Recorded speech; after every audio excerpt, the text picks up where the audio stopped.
आत्मीय भाइयों एवं बहनों, प्रणाम। सफल जीवन की दिशा धारा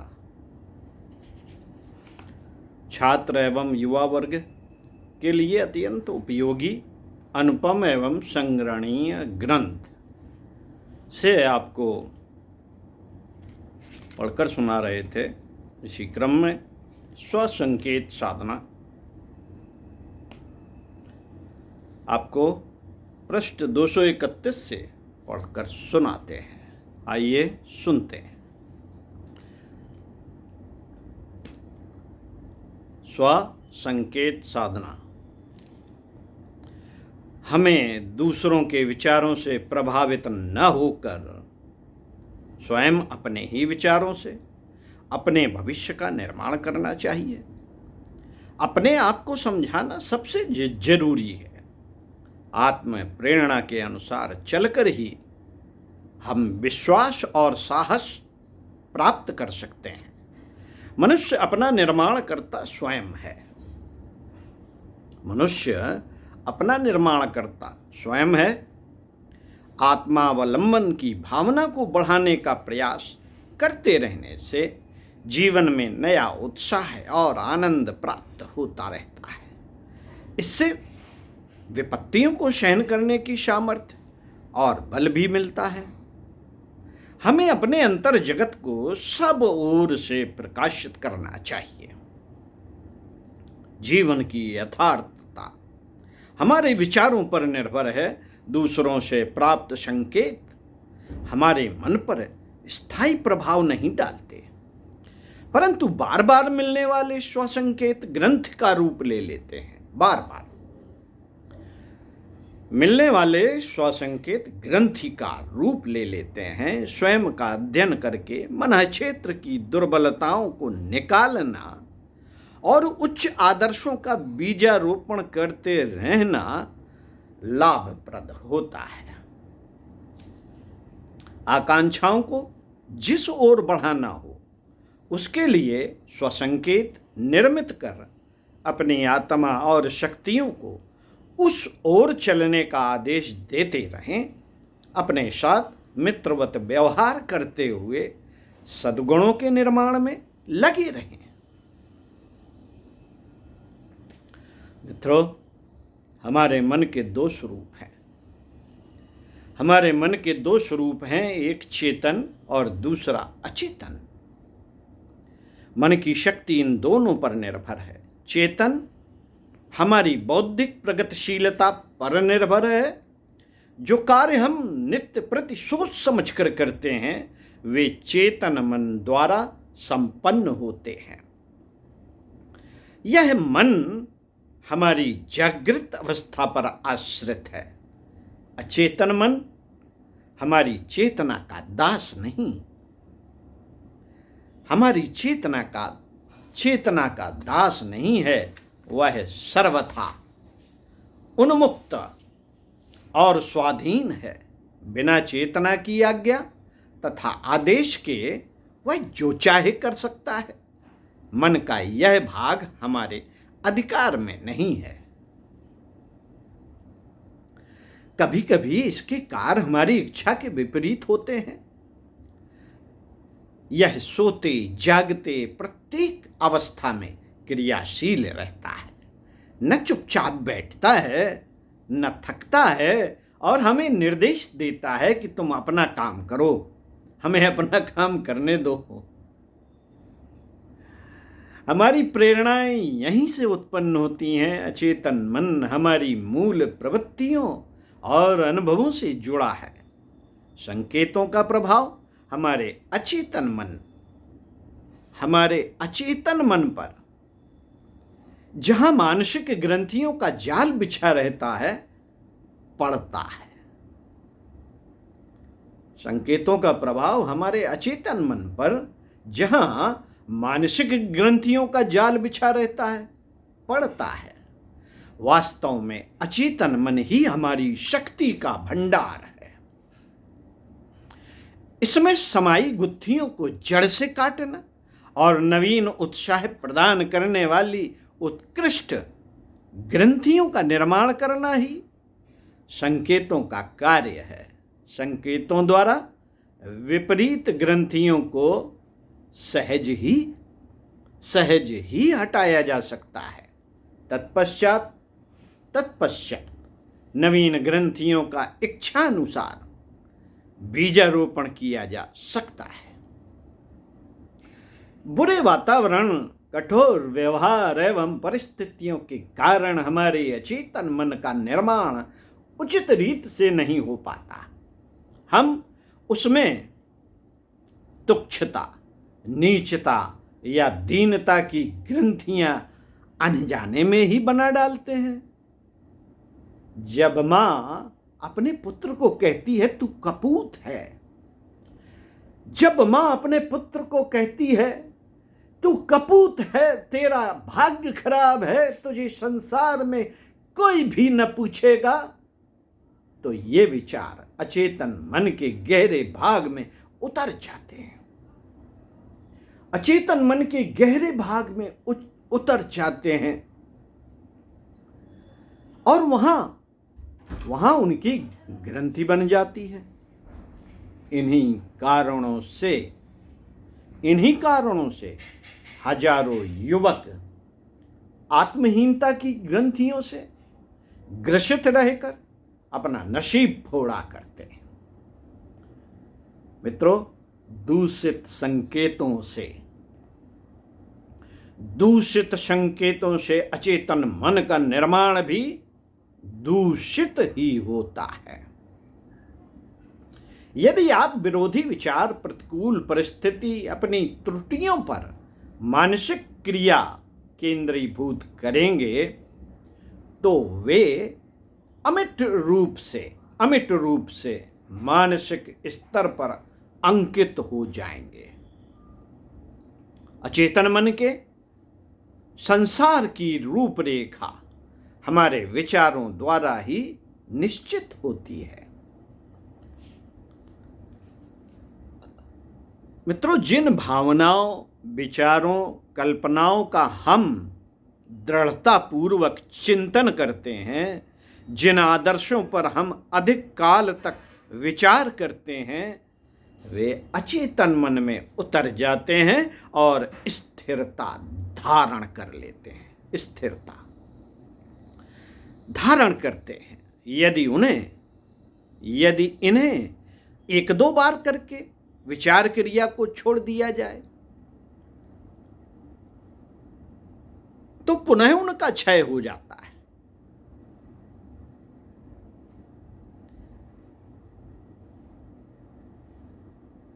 अपने स्मृति पट पर एक शुभ्र चिन्ह अंकित किया जाए और तत्पश्चात उसे मिटने न दिया जाए। उसकी रूपरेखा और अधिक स्पष्ट और रंगीन बनाई जाए। जिन श्रेष्ठ भावनाओं का उदय होता रहता है वे मर न जाएं, उनकी सिद्धि की अग्नि शांत न हो पाए। ऐसा करना चाहिए कि स्मृति पट पर एक शुभ्र चित्र अंकित कर लिया जाए। साथियों, चर्म चक्षुओं को मूंद कर अंतरपट को खोलो। अपनी अंतरात्मा का निरीक्षण करो। देखो वहां कौन कौन से असत विचार, दुर्बल मंतव्य, निर्बल कल्पनाओं की घास फूस उगाई है। देखो कौन कौन सी चिंताएं तुम्हें उद्विग्न कर रही हैं, कौन सी स्मृति तुम्हें शूल की तरह चुभ रही है। हजारों भ्रांतियां, भय, संशय इस प्रदेश में मिलेंगे। ये तुम्हारी आत्मशक्ति का क्षय करते हैं, तुम्हारे शरीर को जर्जर और मन को निर्बल बनाते हैं। ये व्यर्थ के भूत तुम्हें भयंकर प्रतीत होते हैं। इनका दृढ़ता से विरोध करो। इनसे डरना नहीं, डरना नहीं है, व्यग्र या किंचित चलायमान नहीं होना है। आप में इतनी शक्ति है, आप में इतनी शक्ति है कि इन शत्रुओं पर पूर्ण विजय प्राप्त कर सकते हैं। साथियों, स्वसंकेतों का आधार हमारी श्रद्धा है। हमारी श्रद्धा है, इन पर हमारा जितना विश्वास होगा उतनी ही तीव्रता से कार्य करेंगे। अपनी शक्तियों में अविश्वास करना विषपान करना है। श्रद्धा आपकी शक्तियों की जान है। वह आपके अणु अणु को नवजीवन प्रदान करती है। बिना आत्म श्रद्धा के ज्ञान निष्फल है।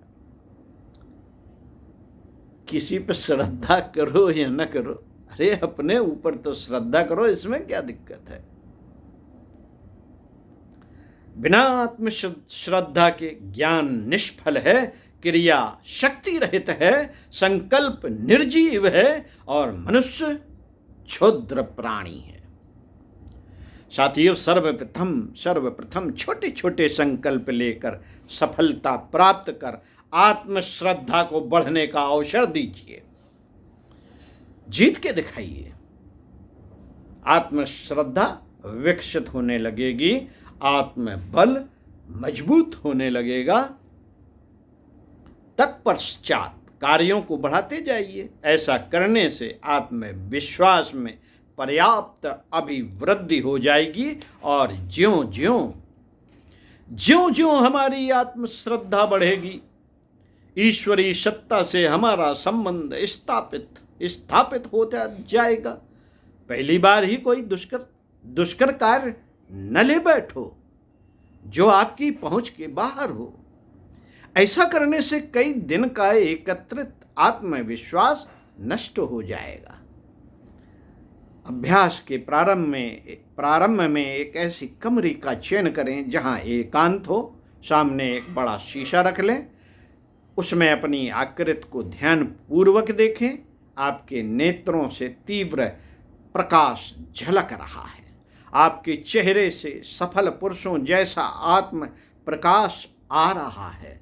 सफलता की आधारशिला यही है कि आप इन संकेतों पर पूर्ण विश्वास कर लें। यदि इन पर थोड़ा भी संशय करेंगे तो आपकी मनोवांछाएं अंदर ही अंदर घुटकर मर जाएंगी। शीशे के सामने अपने मुख के अंग प्रत्यंगों को विश्वास पूर्वक देखो। देखते हुए अपनी आवाज में भरी हुई ऑडियो कैसेट चला दें, जिससे निम्नलिखित संकेत सुनाई देते रहें। प्रत्येक रात में सोने से पूर्व कुछ समय के लिए यह प्रोग्राम निश्चित करें। हमारा अचेतन मन रात्रि में अधिक तीव्रता से कार्य करता है। जिन भावनाओं को दृढ़ता से लेकर हम सोते हैं वे ही निद्रा की अवस्था में अचेतन मन में प्रवेश कर जाती हैं। हमारा संकल्प जितना दृढ़ होगा उतनी ही दृढ़ता पूर्वक इन भावनाओं की जड़ें जमेंगी। साथियों, किस तरह की बातें रिकॉर्ड कर लें, इस तरह की कर लें, कुछ अपना उसमें इधर उधर भी कर लें। मैं आपको पढ़ के सुनाता हूँ। मैं अपनी सोई हुई शक्तियों को जगा रहा हूँ। आज मेरी आत्मा का जागरण दिवस है। मैं अपनी अलौकिक शक्तियों को प्रकट कर रहा हूँ। अपनी गुप्त सामर्थ्य को प्रकाश में ला रहा हूँ। मैं परम पवित्र सतचित आनंद स्वरूप चेतन घन अविनाशी आत्मा हूँ। मैं अपने आत्म स्वरूप में स्थिर रहता हूँ। मैं प्रत्येक क्षण ऊंचा उठ रहा हूँ, प्रत्येक क्षण का उत्तम उपयोग करता हूँ। मुझे ज्ञान हो गया है कि मैं असाधारण प्रतिभा संपन्न महान पुरुष हूँ। मैं अपूर्व विचारों का बृहद भंडार हूँ। मैं अपने विचारों से संसार को चकित करूँगा। मैं एक दिन महामानव बनकर रहूँगा। मेरी उन्नति का मार्ग खुल गया है। संसार की समस्त शक्तियाँ मेरी रक्षा कर रही हैं। मुझे सच्चा ज्ञान प्राप्त हो गया है कि सत्य का उपदेश करने वाला, सीधा रास्ता दिखाने वाला सच्चा गुरु मेरी अंतरात्मा है। मैं अपनी शक्ति का अनुभव करता हूँ। मेरी नस नस में शक्तिशाली रक्त दौड़ रहा है। मेरे भाग्य का निर्माण अत्यंत शुभ मुहूर्त में हुआ है। मैं अपने विचारों का स्वामी हूँ। स्वयं विचार करना जानता हूँ। अपने जीवन को उच्च बनाने का निश्चय कर मैं जीवन संग्राम में प्रविष्ट हो रहा हूँ। प्रतिकूलता से युद्ध करने की शक्ति मुझ में है। मैं साहस से प्रतिकूल परिस्थितियों पर अधिकार कर सकता हूं। मैं अपनी शक्तियों का स्वामी हूं। मैं अपनी शक्तियों का स्वामी हूं। मुझे अपने जीवन में कितने ही महत्वपूर्ण कार्य करने हैं और बहुत ऊंचा उठना है। मैं दृढ़ निश्चय करता हूं कि अपने आदर्शों और प्रेरणाओं के प्रति सच्चा रहूंगा। जो क्रम मैंने निश्चित किया है उसी पर जमा रहूंगा। ईश्वर ने मुझे आत्मशक्ति प्रदान की है। उन दिव्य शक्तियों का विकास करूंगा। मेरे हृदय में उज्जवल भाव ही प्रवेश करते हैं। मेरा विवेक जागृत हो गया है। उचित कर्म में लगाने वाली सद्बुद्धि मेरे हृदय में जागृत हो चुकी है। मन विशुद्ध हो चुका है। मेरे हृदय में परमात्मा के प्रति अटूट श्रद्धा है। मैंने अनुभव कर लिया है कि वास्तविक सुख का भंडार मेरे भीतर है। मैं भीषण से भीषण विपत्ति में भी प्रफुल्लित रहता हूँ। मेरी आत्मा में सुप्त शक्तियाँ सजग हो उठी हैं। मैं विपत्तियों का प्रसन्नता से स्वागत करता हूँ। मैं शांत वातावरण में स्थिर शरीर से एकाग्र मन से बैठा हूँ। मेरे मस्तिष्क में प्राण विद्युत शरीर के अंग अवयवों में अधिक मात्रा में प्रवाहित हो रहा है। प्राण विद्युत शिथिलता को दूर कर रही है और उसका स्थान सक्रियता लेती जा रही है। मेरा शरीर सक्रिय होता जा रहा है। शरीर के प्रत्येक अंग अवयव पुष्ट होते जा रहे हैं। शरीर स्वस्थ और सबल होता जा रहा है। इंद्रियों की क्षमता बढ़ती जा रही है। चेहरे पर चमक बढ़ती जा रही है। शरीर और चेहरा पहले से अधिक सुंदर होता जा रहा है। बौद्धिक स्तर बढ़ता जा रहा है। मेरी स्मरण शक्ति बढ़ती जा रही है। मैं जो कुछ याद करता हूँ, पढ़ता हूँ, वह मुझे याद रहता है। मेरी प्रतिभा बढ़ती जा रही है। प्रतिभा का विकास होता जा रहा है। इसका अनुभव मैं स्वयं भी कर रहा हूँ और दूसरों को भी हो रहा है। मैं सदा सकारात्मक विचार करता हूँ। महापुरुषों के गुणों को ग्रहण करता हूँ। मेरे महान विचार सजातीय विचारों को अपनी ओर खींचते हैं। मैं संसार का सबसे श्रेष्ठ प्राणी हूँ। मेरी बुद्धि विकसित है। मन स्वस्थ, तन स्वस्थ और अंतःकरण पवित्र है। मेरी प्रगति निश्चित है। मुझे हर कार्य में सफलता मिलती है। ओम शांति। और इसके बाद दोनों हाथों की हथेलियों को रगड़कर नेत्रों पर रखें। धीरे धीरे नेत्र खोलें और सामान्य अवस्था में आ जाएं। साथियों, सभ्यता का स्वरूप है सादगी, अपने लिए कठोरता और दूसरों के लिए उदारता। आज का विचार। ओम शांति। आगे पढ़ के बताएंगे कि स्वस्थ रहें, मजबूत बने। ओम